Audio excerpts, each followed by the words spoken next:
Hello everyone, welcome to टैट बजर academy Abohar Punjab. मैं मिथुन इंदौरा आप सभी का स्वागत करता हूं टैट बजर के इस प्रांगण में। साथियों, जैसे कि आपको स्क्रीन के माध्यम से ये बिल्कुल आभास हो गया होगा, आपको जो है ज्ञात हो चुका है कि हम जो है एमसीक्यू करने जा रहे हैं प्रीवियस पेपर 2020। ठीक है, और हमारा पार्ट बी है और ए पार्ट हमने बखूबी रूप में देखा कि किस प्रकार से ए पार्ट में हमने 50 जो क्वेश्चन किए हैं, कितने अधिक महत्वपूर्ण क्वेश्चन है और किस प्रकार से हमसे वो है मास्टर कैडर में पूछे गए हैं। ठीक है, उसी क्रम को आगे बढ़ाते हुए हम पार्ट बी कर रहे हैं। ठीक है, 2020 का पेपर है और इससे भी हमें बहुत कुछ जो है जानकारी हासिल होगी और आगामी परीक्षाएं हैं उनके लिए भी तैयारी हमारी भरपूर होगी। ठीक है, तो हम इसे शुभारंभ करने जा रहे हैं। उससे पहले साथियों, आप जो है मास्टर कैडर की जो आप कोचिंग लेना चाहते हैं घर बैठे ही, ठीक है, तो साइंस, केमिस्ट्री और फिजिक्स के भी कोर्स हमारे जो है उपलब्ध हैं। इसके लिए आपके पास जो है लाइव प्लस रिकॉर्डेड क्लासें रहेंगी, टॉपिक वाइज थ्योरी भी आपको देखने को मिलेगी, साथ ही साथ आपको टॉपिक वाइज एमसीक्यू भी जो है करवाए जाएंगे ताकि आपकी तैयारी बखूबी रूप में हो सके। ठीक है, और फिर भी आप किसी भी जानकारी को प्राप्त करने के लिए आप जो है स्क्रीन पर आपको नंबर दिखाई दे रहे हैं, इन नंबरों के माध्यम से आप हमें संपर्क कर सकते हैं और साथ ही साथ जो है आप किसी भी प्रकार की जानकारी हासिल कर सकते हैं। ठीक है, इस और अब हम जो है अपना 51 क्वेश्चन है उसको हम करने जा रहे हैं। हमारा जो पहला, वैसे तो हमारा ये 51 क्वेश्चन है, लेकिन पार्ट बी में हमारा ये पहला क्वेश्चन है, इसको हम करने जा रहे हैं। तो देखते हैं हमारा क्वेश्चन किस प्रकार का है। हाँ, तो कुंडलियां छंद का निर्माण कैसे होता है पूछा गया है। जो कुंडलियां छंद है उसका निर्माण किस प्रकार से होता है। ए, रोला। ठीक है, यहां पर थोड़ा सा मिस्टेक है। ठीक है, तो यहां आप जो है लगा लीजिए कि आपसे जो है ये हो सकता है कि दोहा, दोहा और रोला से, बी कवित और चौपाई से, सी दोहा और सोठा से, या चौपाई और सवैया से। तो कुंडलिया छंद का जो निर्माण होता है वो होता है दोहा और रोला से। तो ए ऑप्शन हमारा बिल्कुल राइट आंसर है साथियों कि दोहा और रोला का जब जो है मिश्रण होता है, मिलता है, तो कुंडलीय छंद जो है उसका निर्माण होता है। ठीक है, तो आगे चलते हैं हम। हमारा अगला क्वेश्चन है, किस युग को भारत के लिए, किस युग को भारत के लिए अस्मिता की खोज का युग कहा गया है। अब कौन सा युग है जो कि अस्मिता की खोज उसे कहा गया है। ए द्विवेदी युग, बी प्रगतिवादी युग, ठीक है, सी छायावाद और डी भारतेंदु। तो अस्मिता की खोज यानी कि अपने ही खोज करना, अपनी अस्तित्व की खोज करना, है ना, तो वो किसे माना गया है, वो है हमारा छायावाद। तो छायावाद का जो समय है वो 1918 से 1936 तक स्टिक बैठता है। ठीक है, तो छायावाद का जो समय है 1918 से 1936 तक, क्योंकि जयशंकर प्रसाद की झरना कृति जो है वो 1918 में ही आ गई थी। ठीक है, जो कि छायावादी कृति थी। ठीक है, तो इसके बाद जो है छायावाद के 4 आधार स्तंभ हैं, जैसे कि जयशंकर प्रसाद, सुमित्रानंदन पंत, सूर्यकांत त्रिपाठी निराला और महादेवी वर्मा। तो ये जो 4 है, ये चारों के चारों क्या है, आधार स्तंभ है। ठीक है, किसके, छायावाद के। तो छायावाद जो है वो, उसके प्रवर्तक कौन माने जाते हैं, उसके प्रतिनिधि कवि कौन माने जाते हैं, तो वो है हमारे छायावाद के जयशंकर प्रसाद। जयशंकर प्रसाद जो है वो प्रतिनिधि कवि है। ठीक है, तो इसी के साथ हमारा जो सही आंसर है वो सी ऑप्शन है, छायावाद। ठीक है, चलते हैं जी आगे। महादेवी वर्मा की रचनाओं पर किस दर्शन की छाप दिखाई पड़ती है। जो महादेवी वर्मा है उसका, उनका जो दर्शन है यानी कि उनका दार्शनिक जो उन्होंने लेखनी चलाई है, उस दर्शन पर किस प्रकार की छाप हमें देखने को मिलती है। ए बौद्ध धर्म की, बी वैष्णव धर्म, सी शैव और डी अरविंद दर्शन। तो किसकी हमें छाप दिखाई देती है, वो है बौद्ध धर्म। तो ए ऑप्शन हमारा बिल्कुल राइट आंसर है। महादेवी वर्मा, मैंने आपको अभी बताया कि महादेवी वर्मा छायावादी कवयित्री हैं, साथ ही साथ रहस्यवादी भी हैं। क्योंकि शुक्ल जी ने कहा है कि अगर हम महादेवी वर्मा को रखना चाहें तो हम उसे रहस्यवाद के अंतर्गत रख सकते हैं। तो ए ऑप्शन हमारा बिल्कुल राइट आंसर है। सूरदास का भक्ति भाव कैसा है? अब सूरदास जी जो हैं उनका भक्ति भाव किस प्रकार का है, यह हमने जानना है। तो सूरदास जी का भक्ति भाव किस प्रकार का है? ए माधुर्य भाव है, बी दास्य भाव है, सी सखा भाव है, या डी प्रभुत्व भाव है? तो कौन सा भाव है हमारा जो कि सूरदास जी का? तो हमारा कौन सा भाव है? सख्या भाव है। ठीक है, सख्या भाव है, सखा भाव जो है वो सूरदास जी का भाव माना जाता है। तो सी ऑप्शन बिल्कुल राइट आंसर है। सूरदास जी ने सूर सागर, सूर सारावली,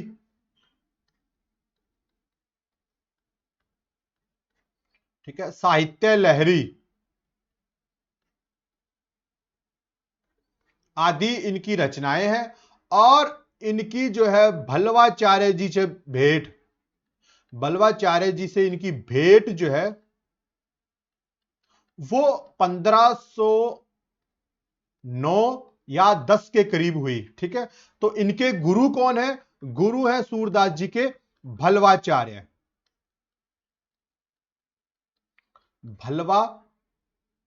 भलवाचार्य इनके गुरु माने जाते हैं। किनके? सूरदास जी के। तो सूरदास की जो भक्ति भावना है वो सखा भाव की है। ठीक है, सखा भाव की जो है इनकी भक्ति भावना मानी जाती है। तो बिल्कुल राइट आंसर है सी। अकबर के दरबारी कवि निम्न में से कौन नहीं है? तो हमने बताना है कि कौन सा है जो अकबर के दरबारी कवि नहीं है। ए चतुर्भुज दास, सी सिरधर, बी श्रीधर, सी रहीम, डी गंगू। तो अकबर के दरबारी कवि निम्न में से कौन नहीं है? रहीम। रहीम जो है वो अकबर के दरबारी कवि नहीं माने जाते हैं। तो सी ऑप्शन हमारा बिल्कुल राइट आंसर है। निम्नलिखित में से रस खान के गुरु कौन है? निम्नलिखित में से रस खान के गुरु कौन माने जाते हैं? तो रस खान के जो गुरु हैं वो कौन है? तो रस खान के जो गुरु हैं, ए जगन्नाथ गोस्वामी, बी हित हरिवंश गोस्वामी, सी विठलनाथ, डी स्वामी हरिदास। तो निम्नलिखित में से रस खान के गुरु कौन है? तो वो है विठलनाथ। ठीक है, तो सी ऑप्शन हमारा बिल्कुल राइट आंसर। जासूसी उपन्यासों का प्रवर्तक किसे माना जाता है? तो जासूसी उपन्यासों का प्रवर्तक कौन है? ए गोपाल राम गहमरी, बी लज्जा राम शर्मा, सी जनार्दन प्रसाद झा, डी देवकी नंदन खत्री। तो जासूसी उपन्यासों का जो प्रवर्तक माना जाता है तो किसे माना जाता है? तो वो माना जाता है जासूसी उपन्यासों का गोपाल राम गहमरी। तो ए ऑप्शन हमारा बिल्कुल राइट आंसर है, गोपाल राम गहमरी। नाटक की कथा वस्तु के स्रोत कौन से हैं? तो नाटक की कथा वस्तु के जो स्रोत हैं वो कौन से हैं? ए प्रख्यात उत्पाद्य मिश्र, बी प्रख्यात व्युत्पन्न लोकश्रुत, सी प्रख्यात लोक प्रसूत उत्पाद्य, डी लोकश्रुत प्रख्यात और मिश्र। तो नाटक की कथा वस्तु के जो स्रोत हैं वो है प्रख्यात, उत्पाद्य और मिश्र। तो हमारा ए ऑप्शन बिल्कुल राइट आंसर है। हास्य व्यंग प्रधान निबंधों के श्रेष्ठ रचिता कौन है? ए डॉक्टर रामविलास शर्मा, बी शिव पूजन सहाय, सी उग्र, डी हरिशंकर परसाई। तो कौन माने जाते हैं? डी हरिशंकर परसाई। तो हरिशंकर परसाई जी जो है वो क्या है? तो हास्य व्यंग से संबंधित निबंधों के रचयिता हैं। तो डी ऑप्शन हमारा बिल्कुल राइट आंसर है। जीवनी लेखन में निम्नलिखित में से क्या अत्यावश्यक होता है? तो जीवनी जब हम लिखते हैं तो उनमें से सबसे जो है क्या अति आवश्यक होता है? ए सामूहिक उत्तरदायित्व, ठीक है, बी इतिहास का साक्ष्य, सी अलकृत चित्रण, डी इनमें से कोई नहीं। तो इतिहास का साक्ष्य, तो बी ऑप्शन हमारा बिल्कुल राइट आंसर है, इतिहास का साक्ष्य। एकावंती निम्नलिखित में से किसका अनिवार्य तत्व है? एकावंती, ए कहानी का, बी उपन्यास, सी निबंध, डी संस्मरण। तो एकावंती निम्नलिखित में से किसका अनिवार्य तत्व है? निबंध का। तो सी ऑप्शन हमारा बिल्कुल राइट आंसर है। एकावंती निम्नलिखित में से किसका अनिवार्य तत्व है? निबंध का। वह कौन सा छंद है जिसमें दूसरे और चौथे पद में 13-13 मात्राएं एवं पहले और तीसरे पद में 11-11 मात्राएं आती हैं? वो कौन सा है? ए सोरठा, बी दोहा, सी रोला, डी सवैया। तो कौन सा है? सोरठा। सोरठा हमारा बिल्कुल राइट आंसर है जी, ए ऑप्शन। प्रिय प्रवास की बात चलत ही सूख गया तिय कोमल गात में कौन सा अलंकार है? प्रिय प्रवास की बात चलत ही सूख गया तिल गोए कोमल गात में कौन सा अलंकार है? तो कौन सा अलंकार माना जाता है जी? हमारा सी, जो हमारा ए ऑप्शन है अतिशोक्ति, बी विरोधाभास, सी वरोक्ति, डी उत्प्रेक्षा। तो कौन सा अलंकार है? अतिशोक्ति। ठीक है, तो अतिशोक्ति हमारा जो है ये सही आंसर है। सिद्धों और नाथों की क्रमश संख्या कितनी मानी गई है? तो सिद्धों और नाथों की क्रमश संख्या कितनी है? ए 9 और 84, 93 और 13, बी सी 84 और 9, डी 84 और 12। तो सिद्धों और नाथों की क्रमश संख्या कितनी है? तो क्रमश संख्या है 84। सिद्ध 84 थे और नाथ कितने थे? नाथ 9 थे। कैद नाटक के रचिता कौन है? कैद, ए विष्णु प्रभाकर, बी लक्ष्मी नारायण लाल, सी उपेंद्र नाथ अशक, डी जगदीश चंद्र माथुर। तो कैद नाटक के रचिता कौन माने गए हैं? तो कैद नाटक के रचिता कौन है? उपेंद्र नाथ अशक। इनके नाटक है कैद, उड़ान आदि इनके नाटक हैं। तो सी ऑप्शन हमारा बिल्कुल राइट आंसर है। निम्नलिखित में से कौन मनोविज्ञान और मनोविश्लेषण पर आधारित उपन्यासों के रचयिता नहीं है? अब हमने देखना है जो नहीं है, तो वो कौन है? ए आगे, बी इलाचंद्र जोशी, सी जनेन्द्र, डी रामेश्वर शुक्ल अंचल। तो कौन है हमारे पास? रामेश्वर शुक्ल अंचल, क्योंकि आगे भी है मनोवैज्ञानिक मनोविश्लेषणवादी। इलाचंद्र जोशी जी ने भी रचना अपनी लेखनी की है मनोविज्ञान विश्लेषण, और जनेन्द्र जी भी हैं। तो हमारा ऑप्शन एक ही बचता है, डी ऑप्शन रामेश्वर शुक्ल अंचल। कालिदास मोहन राकेश के किस नाटक का पात्र है? तो कालिदास जो है वो किसका पात्र है? कौन सा नाटक है? ए लहरों के राजहंस, बी पैरों तले जमीन, सी आषाढ़ का एक दिन। तो किसका पात्र है?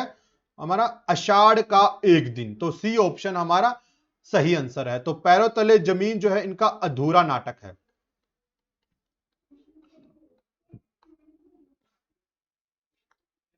मीराबाई के गुरु कौन है? तो मीराबाई के गुरु कौन है? ए परमानंद दास, बी रामानंद, सी रामानुज, डी रैदास। तो कौन से इनके गुरु माने गए हैं? तो वो है हमारे पास रैदास। रैदास जो है वो मीराबाई के गुरु माने जाते हैं। तो मीराबाई के गुरु हैं रैदास। तो डी ऑप्शन हमारा बिल्कुल राइट आंसर है। तो मीराबाई जो है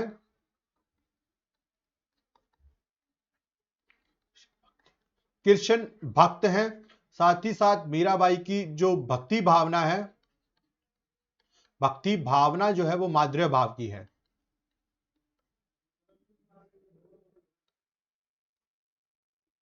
ठीक है, माधुर्य भाव की भक्ति भावना मीराबाई की मानी जाती है। मीराबाई जो है कृष्ण भक्त हैं। ठीक है, आगे चलते हैं। निम्नलिखित में से कौन संत कवि नहीं है? कौन सा है जो कि संत कवि नहीं माना जाता है? ए कबीर, बी मलूकदास, सी रहीम, डी रजब। तो कौन से निम्नलिखित में से कौन सा संत कवि नहीं है? तो संत कवि जो नहीं माने जाते हैं वो है रहीम। रहीम जो है वो एक संत, ठीक है, जो है संत कवि नहीं है। तो सी ऑप्शन हमारा बिल्कुल राइट आंसर है कि संत कवि जो नहीं है वो रहीम है। अयोध्या सिंह उपाध्याय हरिओद की किस कृति में भ्रमर गीत परंपरा का निर्वाह हुआ है? तो कौन सी कृति है जिसमें भ्रमर जो परंपरा है, भ्रमर गीत की जो परंपरा है उसका निर्वाह किया गया है? ए प्रिय प्रवास, बी रस कलश, सी वैदेही वनवास, डी पारिजात। तो कौन सी रचना है वो? तो वो रचना हमारे पास है प्रिय प्रवास। तो प्रिय प्रवास जो है इनका खड़ी बोली में महाकाव्य है।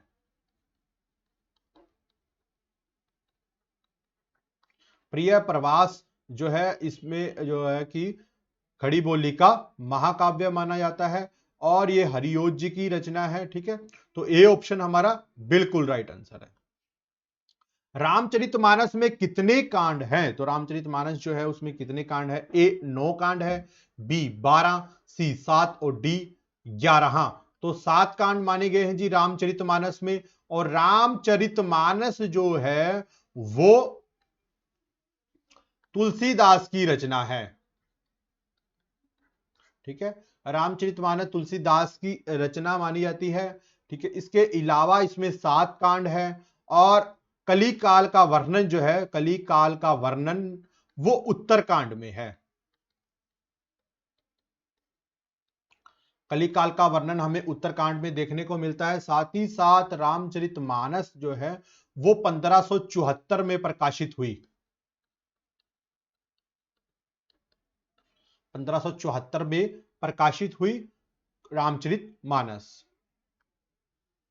ऋषि का विशेषण क्या है? ऋषि का हमने विशेषण देखना है कि क्या है। अब इसका विशेषण क्या है? ए औरस, बी उपास्य, सी आर्ष, डी पौर्ष। तो ऋषि का जो विशेषण क्या माना गया है? पौर्ष। ठीक है, तो पौर्ष जो है बिल्कुल राइट आंसर है। इच्छा की भाववाचक संज्ञा क्या है? इच्छा की भाववाचक संज्ञा क्या है? ए ईर्ष्यालु, बी ऐषणा, सी ऐश्वर्य या डी इसमें से कोई नहीं। तो क्या होगा? इच्छा की भाववाचक संज्ञा ऐषणा। ऐषणा बिल्कुल राइट आंसर है जी। इच्छा की भाववाचक संज्ञा है ऐषणा। तो बी आंसर हमारा बिल्कुल सही आंसर हो जाएगा। इतिहास से संबंध रखने वाला के लिए शब्द क्या है? अब जो इतिहास से संबंध रखता है उसके लिए क्या शब्द जो है प्रयोग में लाया जाता है? ए में हमारे पास ऑप्शन है ऐतिहासिक, बी इतिहासिक, सी ऐतिहासिक, डी ऐतिहासिकीय। तो इतिहास से संबंध रखने वाला के लिए शब्द क्या होता है? तो वो होता है ऐतिहासिक। ए ऑप्शन हमारा बिल्कुल राइट आंसर है, ऐतिहासिक। जो सुन ना सके वाक्यांश के लिए शब्द क्या है? तो जो सुन नहीं सकता उसे क्या बोला जाता है? ए मितभाषी, बी बधिर, सी मूक, डी श्रोता। अब देखो जो मितभाषी है वो कम बोलने वाला है। ठीक है, जो मूक है जो बोल नहीं सकता है ना। तो श्रोता क्या आता है? सुनने वाला। तो हमसे ये पूछा गया है कि जो सुन ना सके, जो सुन ना सके तो वो होता है बधिर। तो हमारा बी ऑप्शन बिल्कुल राइट आंसर है। जो सुन ना सके उसे कहा जाता है बधिर। इसी के साथ साथियों, अगर आप फ्री व्हाट्सएप ग्रुप का हिस्सा बनना चाहते हैं तो आपने बड़ा ही आसान सा काम करना है कि सबसे पहले आपने अपना जो है नाम जो है आपने टाइप करना है, फिर अपना पेपर यानी कि जिस पेपर की आप ऑनलाइन कोचिंग लेना चाहते हैं घर बैठे ही, तो आप उस पेपर का जो है नाम टाइप कीजिए। जैसे हिंदी मास्टर कैडर है, पंजाबी मास्टर कैडर है, यानी कि जिस किसी भी पेपर से आप संबंधित हैं। उसके बाद सिटी यानी कि अपने शहर का नाम, अगर आप किसी गांव से भी संबंधित हैं तब अपने गांव का नाम भी आप टाइप कर सकते हैं। फिर उसके बाद आपने मेल या फीमेल अपना जेंडर जो है वो टाइप करना है। टाइप कर कर आपने जो स्क्रीन पर नंबर दिखाई दे रहे हैं इन नंबरों के माध्यम से आप हमें मैसेज कर सकते हैं और बड़े ही आसानी के साथ एक फ्री व्हाट्सएप ग्रुप का हिस्सा बन सकते हैं। साथ ही साथ साथियों, आपके लिए English master cadre, Punjabi master cadre, history lecturer cadre, SST master cadre, polity lecturer cadre, art and craft, PTI, Hindi master cadre के लिए आपके लिए ऑनलाइन कोचिंग की सुविधा बिल्कुल उपलब्ध है। इसके लिए लाइव प्लस रिकॉर्डेड क्लासें आपके लिए रहेंगी। टॉपिक वाइज थ्योरी आपको करवाई जाएगी। साथ ही साथ टॉपिक वाइज थ्योरी के साथ साथ आपको टॉपिक वाइज एमसीक्यू भी करवाई जाएंगे ताकि आपकी तैयारी बखूबी रूप में हो सके।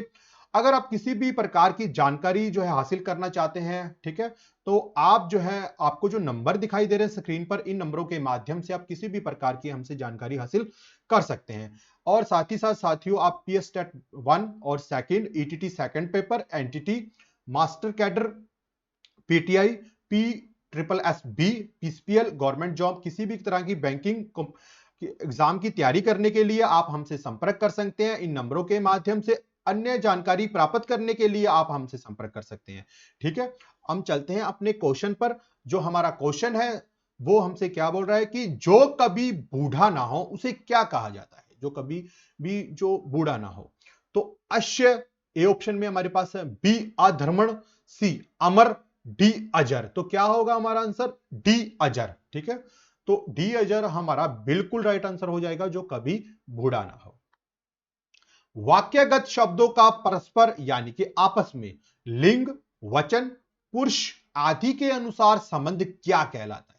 जो वाक्य जो होते हैं, जो शब्द होते हैं, वो आपस में संबंध रखते हैं, जैसे कि लिंग, वचन, पुरुष या आदि के अनुसार जो संबंध उनका कायम रहता है, वो क्या कहलाता है? तो उसे क्या कहा जाता है?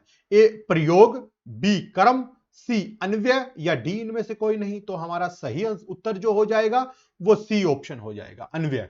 तो उनको कहा जाता है अन्वय, जो कि लिंग, वचन, पुरुष के अनुसार अपना संबंध जो है आपस में रखते हैं। शब्दार्थों सहितो काव्यम। तो शब्दार्थों सहितो काव्यम किसे ये कथन जो है, ये पंक्ति जो है, किसने दिया था? ए दंडी, बी भाम्य, सी वामन, डी राजशेखर। तो किसने कहा था शब्दार्थों सहितो काव्यम? तो भाम्य ने। तो बी ऑप्शन हमारा बिल्कुल राइट आंसर है, भाम्य। तो बी ऑप्शन सही उत्तर है। आनन, बदन किस शब्द के प्रायवाची हैं? तो आनन, बदन जो है वो किस शब्द के प्रायवाची माने जाते हैं, है ना? तो आनन, बदन जो है वो प्रायवाची शब्द किसके हैं? ए मुख के, बी आईना, सी कुंज, डी द्युति। तो आनन, बदन, मुख इनका प्रायवाची है। तो ए ऑप्शन हमारा बिल्कुल राइट आंसर है, क्योंकि इनका सभी का अर्थ एक है। आनन है, बदन है, मुख है, तो हमारा मुख आंसर बिल्कुल राइट आंसर हो जाएगा। तो ए ऑप्शन बिल्कुल सही उत्तर है। समुद्र की आग के लिए शब्द क्या प्रयोग में लाया जाता है, या कौन सा शब्द है? ए दावानल, बी ज्वालामुखी, सी ज्वार भाटा, डी वड़वानल। तो क्या कहा जाता है जंगल की आग को? तो वड़वानल। तो डी ऑप्शन हमारा बिल्कुल राइट आंसर है, सही आंसर है समुद्र की आग, वड़वानल। दृष्ट शब्द का विपरीत कौन सा है, यानी कि उलट शब्द हमने देखना है दृष्ट का। ए धैर्य, वी विनीत, सी बब्बर, डी शांत। तो दृष्ट का जो सही आंसर है वो है अधैर्य। निम्नलिखित में से इतिहास से संबंधित उपन्यासों के रचयिता कौन है? इतिहास से संबंधित उपन्यासों के रचयिता कौन है? देवकी नंदन खत्री, बी श्रीलाल शुक्ल, सी वृंदावन लाल वर्मा, डी इनमें से कोई नहीं। तो हमारा सही आंसर हो जाएगा वृंदावन लाल वर्मा जो है इतिहास से संबंधित उपन्यास इन्होंने इनकी रचना की है। तो सी ऑप्शन हमारा बिल्कुल राइट आंसर है। जिस वाक्य में एक प्रधान वाक्य और एक या एक से अधिक अंग वाक्य होते हैं उसे क्या कहा जाता है? ए मिश्रित वाक्य, बी साधारण वाक्य, सी सुपयुक्त वाक्य, या डी इनमें से कोई नहीं। तो हमारा जो जिस वाक्य में एक प्रधान वाक्य हो और एक से एक जो अधिक अंग वाक्य होते हैं उसे क्या कहते हैं? तो उसे क्या कहा जाता है? तो हमारे पास है साधारण वाक्य। तो बिल्कुल राइट आंसर है बी ऑप्शन। ठीक है, तो साधारण वाक्य जो होता है वो प्रधान वाक्य और एक या एक से अधिक अंग वाक्य उसके होते हैं। वाक्यम रसात्मक काव्य किसका कथन है? वाक्यम रसात्मक काव्यम। ए मम्मट, बी दंडी, सी भाम्य। वाक्य रसात्मक काव्य विश्वनाथ। डी ऑप्शन हमारा बिल्कुल राइट आंसर है, विश्वनाथ। ये आपको साथियों काव्य शास्त्र से कुछ क्वेश्चन आपको आए थे, तो वहीं से ये क्वेश्चन पूछे जा रहे हैं। प्रत्यक्ष को प्रमाण की क्या आवश्यकता है, यानी कि जो आपके समक्ष हैं उसके लिए आपको कोई प्रमाण देने की, कोई सबूत देने की आवश्यकता नहीं है। तो इसके लिए कौन सी शब्द जो लोकोक्ति सही है? ना रहेगा बांस ना बजेगी बांसुरी, हाथ कंगन को आरसी क्या, जो गरजते हैं वो बरसते नहीं, डी होनहार बिरवान के होत चिकने पात। तो क्या होगा इसके लिए सही आंसर? हाथ कंगन को आरसी क्या। तो बी ऑप्शन हमारा बिल्कुल राइट आंसर है। के सिर पर का तेल लोकोक्ति में खाली स्थान में क्रमशः क्या आएगा? धोबी के सिर पर, ठीक है, घाट, डी बी दूल्हे के सिर पर तेल या मेहंदी। बंदर चमेली, छछूंदर चमेली, तो क्या होगा? छछूंदर चमेली, छछूंदर के सिर पर चमेली का तेल। तो डी ऑप्शन हमारा बिल्कुल आंसर सही हो जाएगा, छछूंदर के सिर पर चमेली का तेल। तो डी ऑप्शन हमारा बिल्कुल राइट आंसर है। संस्कृत के जो शब्द कुछ बदलकर यानी कि कुछ रूपांतरित होकर, है ना, तो हिंदी में प्रयुक्त होते हैं, उन्हें क्या कहा जाता है? तो उन्हें क्या कहा जाता है? देखो, ए तद्भव, बी तत्सम, सी विकारी, डी अविकारी। तो क्या होगा? तद्भव। जैसे कि आपको एक ऑप्शन है दधी, तो अब बोला जाता है दही, ठीक है। पहला था शकरा, अब क्या है? शक्कर, ठीक है। तो इस प्रकार से जो है तद्भव शब्द हैं ये वाले, और ये थे इनके तत्सम शब्द। महाकाव्य के प्रारंभ में आशीर्वाद, नमस्कार एवं वस्तु निर्देश की योजना होना किस आचार्य ने माना? ए कुंतक ने, बी दंडी ने, सी भाम्य ने, डी इनमें से कोई नहीं। तो ये किसने माना है? दंडी ने। दंडी ने कहा कि महाकाव्य के आप प्रारंभ में क्या है? आशीर्वाद होना चाहिए, नमस्कार या वस्तु निर्देश की योजना का होना अनिवार्य है। तो ये योजना किसने माना है? दंडी ने। तो बी ऑप्शन हमारा बिल्कुल राइट आंसर है, दंडी। गीति काव्य की आत्मा निम्न में से किसे स्वीकार किया जाता है? तो गीति काव्य की आत्मा जो है किसे स्वीकार किया जाता है? ए विस्तार को, बी संघर्ष को, सी भाव को, डी व्योरा को। तो क्या है? भाव को। भाव को जो है गीति काव्य की आत्मा स्वीकार किया जाता है। तो सी ऑप्शन हमारा बिल्कुल राइट आंसर है। आटे का चिराग घर रखूं तो चूहा ले जाए, बाहर रखूं तो कौवा ले जाए। तो लोकोक्ति का अर्थ क्या है? ए प्रबंधकर्ता के अयोग्य होने पर सब बातों में गड़बड़ी होती है, दुर्बल का किसी प्रकार का बचाव नहीं होता, अधिक लोभ से हानि होती है, डी वेश बदलने स्वभाव नहीं बदल जाता। तो इसका सही आंसर होगा दुर्बल का किसी प्रकार से बचाव नहीं होता। तो बी ऑप्शन हमारा बिल्कुल राइट आंसर है जी। मैथिली शरण गुप्त कृत जयद्रथवध यशोधरा रचनाएं क्या हैं? तो ए खंड काव्य है, बी महाकाव्य है, सी गीति काव्य है, या डी मुक्तक काव्य है। तो क्या है? खंड काव्य है। तो गुप्त जी जो है द्विवेदी कालीन कवि हैं, यानी कि हजारी प्रसाद द्विवेदी के समय के।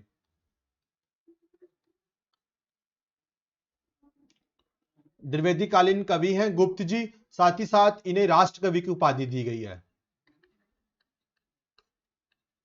उपाधि दी किसने दी? महात्मा गांधी जी ने।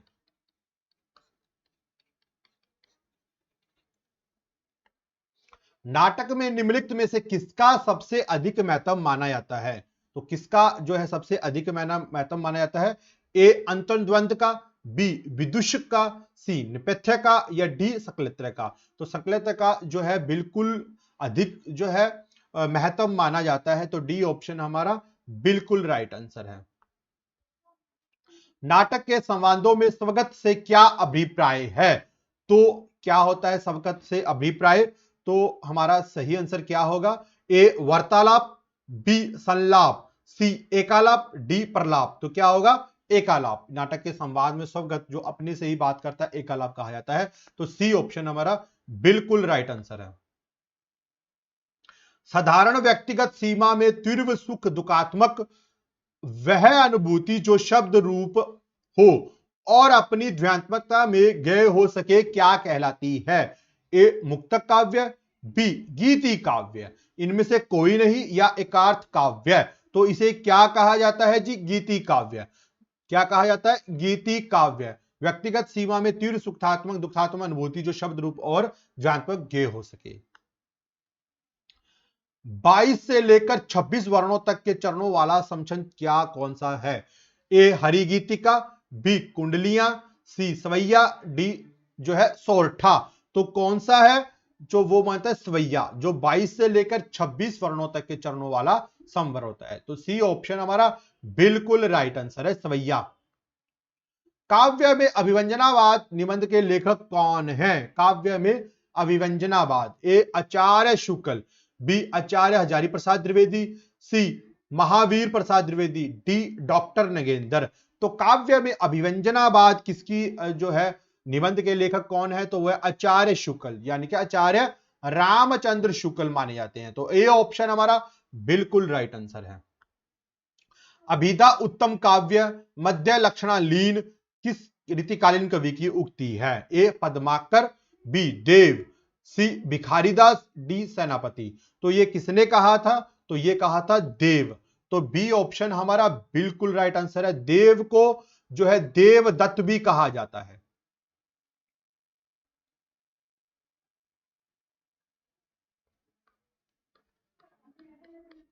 इनकी रचना भाव विलास, भवानी विलास,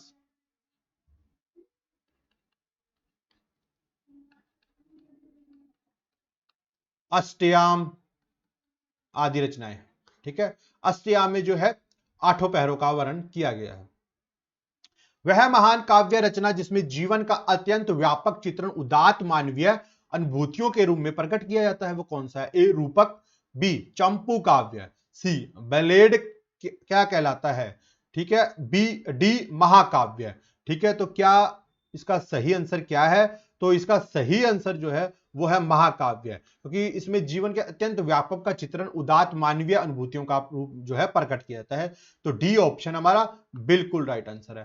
फलागम कार्य अवस्था का संबंध निम्नलिखित में से किसके साथ है? फलागम फलागम कार्य का निबंध जो है वो किसके साथ है? ए उपन्यास, बी कहानी, सी नाटक, डी एकांगी। तो नाटक हमारा बिल्कुल राइट जो है बिल्कुल आंसर है। फलागम कार्य अवस्था का संबंध निम्नलिखित में से नाटक माना जाता है। जमीन फोड़कर पैदा होने वाले के लिए शब्द कौन सा है? जमीन फोड़कर पैदा होना। ए आजन्मा, बी पार्थिव, ठीक है, सी द्विज और डी उद्भिज।